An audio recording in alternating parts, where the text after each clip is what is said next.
Hello students, आज आपण बघणार आहोत तुमचा next kingdom, that is the kingdom फंजाय.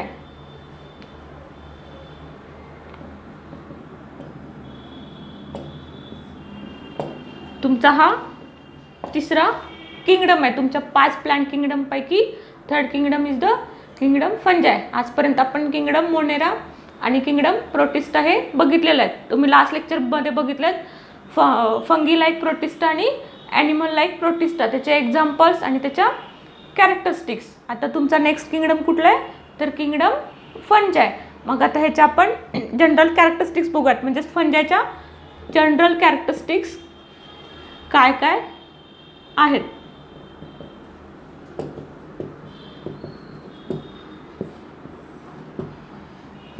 First आहे तुमचं, आता तुम्हाला माहिती फंजाय कुठे कुठे ग्रो होतात. तुमच्या घरामध्ये जिथे तुमची शिळी भाकरी किंवा शिळे पदार्थ आहेत त्याच्यावरती जी बुरशी येते ती म्हणजे काय, फंजाय. त्याच्यानंतर तुम्ही हॉटेलमध्ये जे मशरूमची भाजी खाता ते मशरूम म्हणजे काय, फंजाय. त्याच्यानंतर तुम्ही जे बेकरीमध्ये पाव किंवा ब्रेड बनवण्यासाठी जे वापरतात ते म्हणजे काय, तुमचं ईस्ट. ईस्ट म्हणजे काय, परत फंजाय. त्याच्यानंतर अँटीबायोटिक प्रोडक्शनमध्ये पण फंजायचा यूज होतो. म्हणजेच काय, फंजाय जसे युजफुल आहेत तसे काही फंजाय हार्मफुल पण आहेत. म्हणजेच काय, पक्षिनिया फंगस काय आहे तर हार्मफुल फंगस आहे. तसंच म्हणजे काय, तुमचे फंजाय जसे युजफुल आहेत तसेच हार्मफुल आहेत. त्याचे वेगवेगळे युजेस आहेत, तसंच त्याच्या वेगवेगळ्या कॅरेक्टरिस्टिक्स पण आहेत. मग आता कुठल्या कुठल्या आहेत ते बघूयात.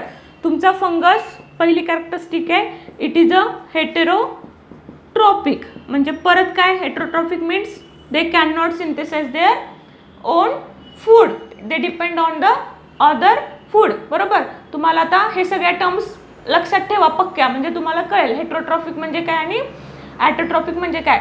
फंगस काय आहे, फंगस आर हेटेरोट्रॉपिक. त्याच्यानंतर दुसरा आहे तुमचा फंगस आहे सॅप्रोफायटिक. सॅप्रोफायटिक म्हणजे काय, those fungus grow on dead and decaying matter. Those fungus grow on dead and decaying matter called as saprophytic fungus. म्हणजेच काय, आता खूप दिवसाच्या शिळ्या भाकरी असतील किंवा एखादा तुमच्या घरामध्ये जुना पदार्थ तुमच्या विसरून राहिलेला आहे तर त्याच्यावरती एक बुरशी येते. म्हणजेच ती बुरशीच म्हणजे काय, it is one of the saprophytic fungus. किंवा सॅप्रोफायटिक टर्म काय इंडिकेट करते, those organism which is grow on dead and decaying organic matter which is called as saprophytic. तसंच तुमचं फंगस काय आहेत तर सॅप्रोफायटिक आहेत. थर्ड कॅरेक्टरिस्टिक आहे तुमची पॅरासायटिक. पॅरासायटिक म्हणजेच काय, ग्रो ऑन लिव्हिंग ऑर्गॅनिझम.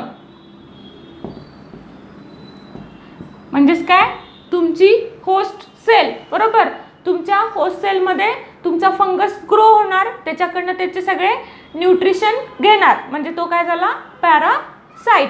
ठीक आहे, those organism which is live on the other host cell and they take nutrition from that host cell called as parasitic. म्हणजे ती होस्ट सेल काय झाली, लिव्हिंग झाली, म्हणजेच त्याच्यामध्ये तो ग्रो होणार, त्याच्याकडनं न्यूट्रिशन घेणार, कॉल्ड एज पॅरासायटिक. नंतर आहे तुमची फंगी दाखवते सिम्बायोटिक असोसिएशन. काय दाखवते, सिम्बायोटिक असोसिएशन. आता सिम्बायोटिक म्हणजे काय तर म्युच्युअल अंडरस्टँडिंग. ठीक आहे, symbiotic means what, mutual understanding असते. कुणामध्ये तर तुमच्या फंगसमध्ये आणि तुमच्या दुसऱ्या प्लांटमध्ये. म्हणजेच काय, आता आपण घरी बघतो एकमेकामध्ये काय म्हणायला पाहिजे, म्युच्युअल अंडरस्टँडिंग असली पाहिजे. किंवा तुमचं जे फ्रेंड सर्कल आहे, तुमचं फ्रेंड सर्कल टिकून कशावरती राहतं तर म्युच्युअल अंडरस्टँडिंग. तसंच तुमच्या इथे पण काय आहे तर तुमचा फंगस दुसऱ्या प्लांटसोबत किंवा दुसऱ्या ऑर्गॅनिझमसोबत काय दाखवतो, म्युच्युअल अंडरस्टँडिंग दाखवतो. म्हणजे ते बोथ आर युजफुल, किंवा ते दोघं एकमेकाला हार्म करत नाहीत, एकमेकांपासून बेनिफिट घेतात. त्याला काय म्हणायचं, सिम्बायोटिक असोसिएशन. मग जेव्हा तुमची फंगी अल्गी सोबत असोसिएशन दाखवते तिथं तयार होतो तुमचा लायकेन. म्हणजेच काय, तुमची फंगी काय आहे, हेटेरोट्रॉपिक आहे, they can not synthesise their own food. But अल्गीमध्ये काय आहे, अल्गी कशी असते, ग्रीन कलरची असते. म्हणजेच काय करणार ते, फोटोसिंथेसिस करणार. म्हणजेच काय, ह्यानी काय करणार, ह्याला न्यूट्रिशन देणार. आणि ही फंगी त्याला काय करते, तर शेल्टर प्रोव्हाइड करते. म्हणजेच algae gives nutrition to the fungi and fungi gives shelter to the algae. म्हणजे त्यांनी राहण्यासाठी त्याला तिथे जागा देते आणि अल्गी त्याला न्यूट्रिशन देते. म्हणजेच काय झाले, दे having the mutual understanding or symbiotic association. मग ते तयार होतं ते तुमचा लायकेन. ठीक आहे, हे तुम्हाला एक पूर्ण वेगळा पॉईंट आहे तुमच्या ह्या चॅप्टरच्या शेवटी, ते आपण नंतर बघूयात. फक्त आत्ताच एवढं लक्षात ठेवा की फंजाय कसलं असोसिएशन दाखवतात, तर they showing symbiotic association between fungi and algae. ठीक आहे, आता हे एक असोसिएशन झालं. दुसरं आहे तुमचं फंजाय असोसिएशन दाखवतं तुमच्या हायर प्लांट्सच्या रूट सोबत, विथ हायर प्लांट रूट्स. त्याला म्हणायचं मायकोरायझा. काय म्हणणार त्याला, मायकोरायझा. म्हणजे जेव्हा तुमचं fungus shows association with the higher plant of roots. म्हणजे आता इथं सेम, आता इथे काय आहे, फंजाय काय करते, तर तुमच्या ॲटमॉस्फिअरमधलं नायट्रोजन फिक्स करते आणि ह्या प्लांटच्या रूट्समध्ये, त्याच्या नोडल्समध्ये ते फिक्सेशनसाठी हेल्पफुल आहे. म्हणून काय करणार, ह्यानी परत ह्याला एक न्यूट्रिशन द्यायला लागले आणि ह्यानी ह्याला परत एक कुठलं तरी बेनिफिट देते. म्हणजे बोथ आर सिम्बायोटिकली किंवा mutually associated with the each other. त्याला काय म्हणायचं, मायकोरायझा. हे झालं ह्याच्या कॅरेक्टरिस्टिक. कुठल्या कुठल्या, हेटेरोट्रॉफिक आहे, त्याच्यानंतर it becomes a saprophytic, parasitic, they show symbiotic association with the fungi and algae called as lichen, and when the fungi shows association with the higher plant roots called as mycorrhiza. आता next characteristic बघूयात. Next characteristic आहे तुमची, तुमच्या फंगसचं sale wall. तुमच्या फंगसची sale wall कशापासून बनली आहे, तर it cell wall is made up of chitin. हा तुमच्या नीटला क्वेश्चन विचारला जातो. तुमच्या फंगसची सेल वॉल कशापासून बनली आहे, तर it's made up of chitin which having the N acetyl glucosamine. ह्याच्यामध्ये कुठला कंपोनंट असतो, इट हॅविंग एन ॲसिटिल ग्लुकोसामाइन.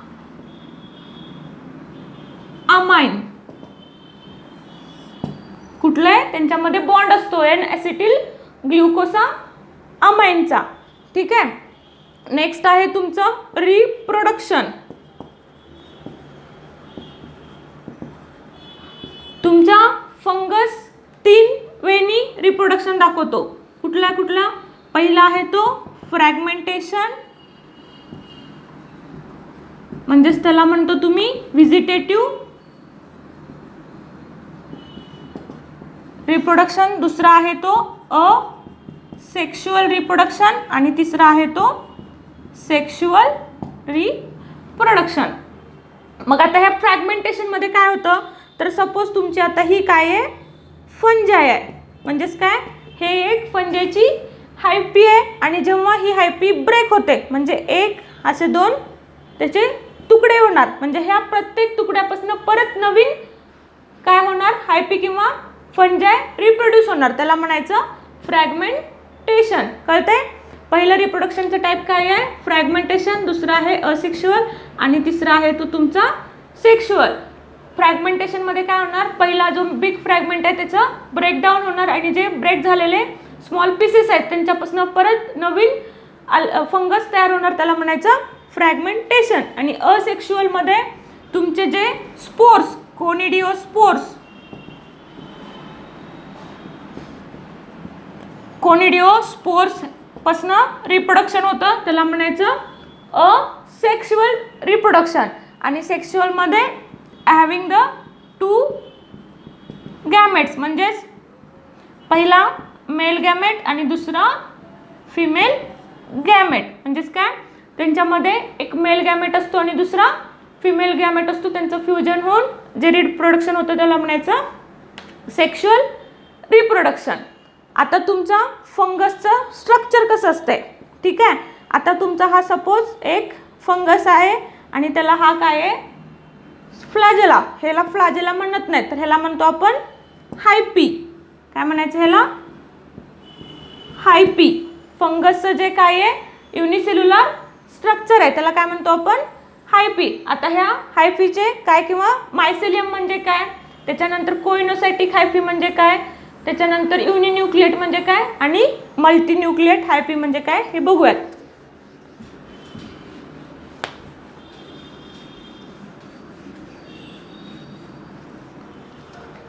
काय बघितलं आपण इथे, ही सपोज फंगसचा स्पोर आहे आणि तिथे एक फ्लॅजेला आहे, ह्याला काय म्हणतात, हायपी. जेव्हा तुमचं बंच मध्ये असतंय हायपी, त्याला म्हणायचं it is called as mycelium. ठीक आहे, सिंगल फॉर्मला हायपी म्हणणार, बंच फॉर्ममध्ये मायसेलियम म्हणणार. आणि जेव्हा ह्या एका हायफीमध्ये म्हणजे ही हायफी जेव्हा तुम्ही मायक्रोस्कोपच्या खाली बघता तेव्हा यांच्यामध्ये दिसतात तुम्हाला न्यूक्लियस. म्हणजेच काय झाली ही न्यूक्लिएटेड हायफी.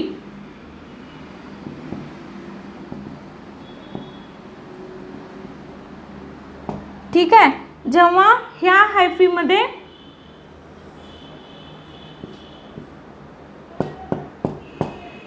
सेप्टा असतो तेव्हा म्हणायचं सेप्टेट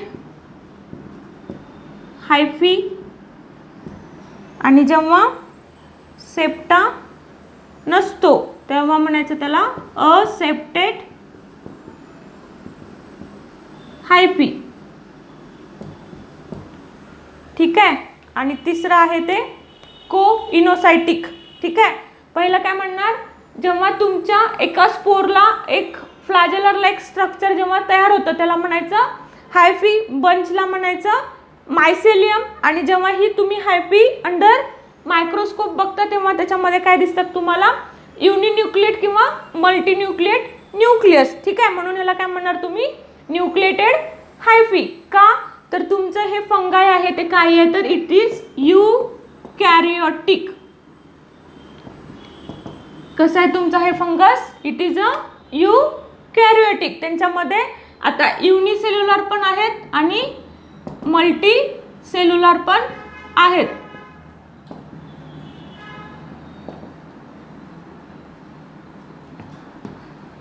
काय काय बघितलं, स्पोर्सला जेव्हा एक फ्लॅजरला लाईक स्ट्रक्चर तयार होतं त्याला हायफी, बंचमध्ये मायसेलियम, जेव्हा न्यूक्लियस प्रेझेंट असतात कॉल्ड एज न्यूक्लिएटेड हायफी. जेव्हा त्यांच्यामध्ये एक रेश असते किंवा सेप्ट असतो त्याला म्हणायचं सेप्टेट. आणि जेव्हा ते क्लिअर असतं त्याला म्हणायचं असेप्टेड हायफी. आता नेक्स्ट कॅरेक्टरिस्टिक आहे तुमची फंगी कशी आहे, यूकॅरियोटिक आहे. ठीक आहे, यूकॅरियोटिक आहे म्हणजे आता आपण प्रोटिस्टामध्ये बघितलं होतं तुमचे प्रोटिस्ट काय होते, युनिसेल्युलर यूकॅरियोटिक होते. तसं तुमची फंजाय काय आहे, तर it having unicellular eukaryotic as well as multicellular eukaryotic. मग युनिसेल्युलर कोण आहेत, युनिसेल्युलर फंजाय आहेत तुमचे ईस्ट. ठीक आहे, ह्याचं एक्झाम्पल आहे सॅकेरोमायसिस सेरेवेसी.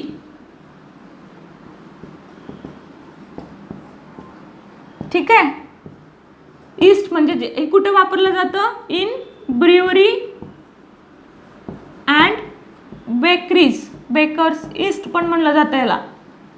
बरोबर, तुमच्या वाईन, त्याच्यानंतर बियर, वाईन मोस्टली वाईन प्रिपरेशनमध्ये काय वापरलं जातं, ईस्ट. त्याच्यानंतर तुमचे जे ब्रेड किंवा पाव केक मेकिंगमध्ये पण काय वापरलं जातं, तर ईस्ट. ते कसं आहे, it becomes the unicellular fungi. Example आहे त्याचं सॅक्रोमायसिस सेरेवेसी. त्याच्यानंतर तुमचे मल्टीसेल्युलर फंजाय, ह्याच्यामध्ये तुम्ही एक्झाम्पल सांगू शकता पेनिसिलियम. ठीक आहे, penicillium used for the antibiotic preparation, antibiotic production म्हणा. ठीक आहे, म्हणजेच काय तुमचं फंगस कसं आहे, it is unicellular as well as multicellular. Unicellular फक्त एकच आहे तो म्हणजे yeast. That example is the saccharomyces cerevisiae which is use for the brewery and bakers purpose.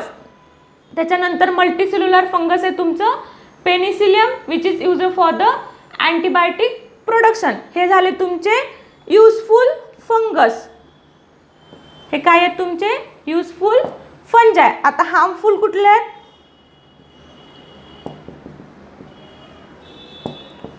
Harmful आहे तुमचं पक्षिनिया. तुमच्या प्लांटवरती जो डिसीज पडतो, पॅचेस पडतात, ठीक आहे, तो काय आहे तुमचा पक्षिनिया. हा काय आहे हार्मफुल फंगस आहे. ठीक आहे. काय काय बघितलं आपण तुमच्या किंगडम फंजाय मधलं जनरल कॅरेक्टरिस्टिक. त्याचं मोड ऑफ न्यूट्रिशन कसं आहे? हेट्रोट्रॉफिक आहे, सॅप्रोफायटिक आहे, पॅरासायटिक आहे, कदेशो सिम्बायोटिक असोसिएशन. त्याच्यानंतर त्याची सेल वॉल कशापासून बनली आहे? कायटिनपासून बनली आहे. Having the N acetyl glucosamine component.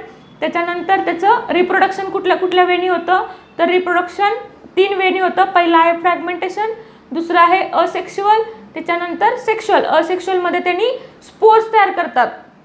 त्याच्यानंतर फंजाय काय आहे तुमची युकॅरियोटिक आहे. म्हणजेच काय it having the unicellular as well as multi cellular फंजाय. म्हणजे हे सिंगल सेल फंजाय आहे. त्याचं एक्झाम्पल आहे ईस्ट. मल्टीसेल्युलरचं आहे तुमचं penicillium which shows antibiotic production. त्याच्यानंतर तुमच्या हे 2 आहेत तुमच्या युजफुल फंजाय. त्याच्यानंतर हार्मफुल फंजाय.